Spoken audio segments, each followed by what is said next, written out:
Hello అందరికీ welcome back to Anu KR vlogs. నేను మీ అనురాధ.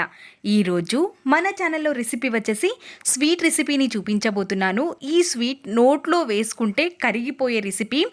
చాలా చాలా బాగుంటుంది. పల్లీలతో చేసుకునే రెసిపీ కాబట్టి హెల్తీ రెసిపీ. తప్పకుండా ట్రై చేయండి. వీడియో చూడబోయే ముందు నా ఛానల్ని సబ్స్క్రైబ్ చేసుకోవచ్చు కదా. ఇంకా ప్రాసెస్లోకి వెళ్ళిపోదాం, వచ్చేయండి. ముందుగా స్టవ్ పైకి ఒక గిన్నె నుంచేసుకొని గిన్నెలోకి 1 కప్పు వరకు పల్లీలని యాడ్ చేసుకోవాలి. పల్లీలని లో ఫ్లేమ్ పైన పెట్టి గింజ లోపల వరకు వేగేంత వరకు మంచిగా వేయించుకొని తీసుకోవాలి. ఈ విధంగా వేగిన పల్లీలని చల్లారేంత వరకు పక్కనుంచుకోవాలి. ఆలోపు 1/2 లీటర్ పాలని తీసుకొని ఒక పొంగు వచ్చేంత వరకు పాలని మరిగించుకొని తీసుకుంటున్నాను. చిక్కటి పాలని తీసుకుంటే టేస్ట్ చాలా బాగుంటుంది.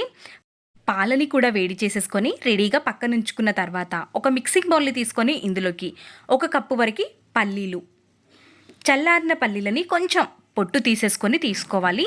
1 కప్పు పల్లీలని తీసుకుంటున్నాం కాబట్టి 2 కప్పుల పాలని వేసుకోవాలి. వేడి వేడి పాలని తీసుకుంటే మనకి పల్లీలు అనేవి కొంచెం మెత్తబడతాయి. ఈ విధంగా పల్లీలు మొత్తం వేసేసిన తర్వాత ఒక్కసారి కలిపేసుకొని ఒక 10 నుండి 15 నిమిషాల పాటు పక్కనుంచుకోవాలి. చిక్కటి పాలని వేస్తాం కాబట్టి రుచి చాలా చాలా బాగుంటుంది ఈ స్వీట్ది. ఇంకా మూతని కవర్ చేసుకొని 10 నిమిషాలు పక్కనుంచామంటే పల్లీలు కూడా మెత్తబడతాయి. 15 మినిట్స్ తర్వాత చూపిస్తున్నాను. పల్లీలు కొంచెం మెత్తబడి ఈ విధంగా అయిపోయి ఉంటాయి. ఇప్పుడు మనం ఒక మిక్సీ జార్ని తీసుకొని పల్లీలని మాత్రమే మిక్సీ జార్లోకి వేసుకోవాలి. తర్వాత కొద్ది కొద్దిగా పాలని కూడా వేస్తూ వీలైనంత మెత్తగా మిక్సీ పట్టేసుకొని తీసుకోవాలి. ఈ విధంగా పేస్ట్ లాగా మెత్తగా అయిపోయి ఉండాలి. ఈ విధంగా చేసుకున్న పేస్ట్ని పక్కనుంచేసి స్టవ్ పైకి మనం పల్లీలు వేయించుకున్న గిన్నెనే పెట్టేసి ఒక 2-3 టేబుల్ స్పూన్ల వరకు నెయ్యిని యాడ్ చేసుకోవాలి. నెయ్యి ఈ రెసిపీకి ఎక్కువగా పట్టదు. ఒక 6 స్పూన్స్ వరకు నెయ్యి అనేది పడుతుంది. స్వీట్లో ఆ మాత్రం నెయ్యి అనేది లేకపోతే రుచి బాగుండదు. ఇప్పుడు ఇందులోకి మనం ప్రిపేర్ చేసి పెట్టుకున్న పేస్ట్ని కూడా వేసేసి నెమ్మదిగా లో ఫ్లేమ్లో పెట్టేసుకొని కలుపుతూనే ఉండాలి కంటిన్యూస్గా, లేదంటే అడుగు పట్టేస్తుంది. కాబట్టి లో ఫ్లేమ్ పైన మాత్రమే ఈ రెసిపీని మనం ప్రిపేర్ చేసుకోవాలి. ఈ విధంగా నెమ్మదిగా కలుపుతూ ఎక్కడైనా అడుగంటుతుంది అనుకుంటే 1 స్పూన్ వరకు నెయ్యిని వేసి మళ్ళీ అదే విధంగా కలుపుకొని తీసుకోవాలి. నేను 1 కప్పు పల్లీలు తీసుకున్నాను కాబట్టి 1 కప్పు వరకు చక్కెరని తీసుకుంటున్నాను. మీరు ఇంకా చక్కెర స్వీట్ అనేది తక్కువగా తినే వాళ్ళైతే కొంచెం తగ్గించుకొని కూడా తీసుకోవచ్చు. ఒక చిటికెడు మాత్రమే ఉప్పుని కూడా యాడ్ చేసుకుంటే ఫ్లేవర్ చాలా బాగుంటుంది. మొత్తం ఈ విధంగా కలిపేసుకొని మీరు చక్కెర ప్లేస్లో బెల్లాన్ని కూడా తీసుకోవచ్చు.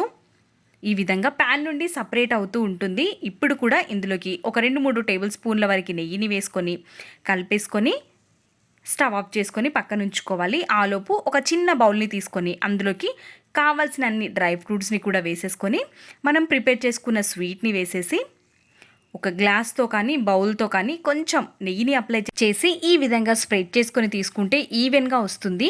ఇప్పుడు ఇది చల్లారేంత వరకు పక్కనుంచుకోవాలి. చల్లారిన తర్వాత ఒక గిన్నెని బోర్లించుకొని దానిపైకి సపరేట్ చేసుకొని తీసుకోవాలి. చూస్తున్నారు కదా ఎంత బాగా వచ్చిందో. ఇదే విధంగా వేసేసి ఇంకో ప్లేట్లోకి తీసుకొని నేను కట్ చేసుకొని తీసుకుంటున్నాను. మనం వేడి మీదనే కట్ చేయాలి అనుకుంటే అతుక్కపోతుంది, సరిగ్గా కట్ అవ్వదు. కాబట్టి చల్లారిన తర్వాత మాత్రమే కట్ చేసుకొని తీసుకోవాలి.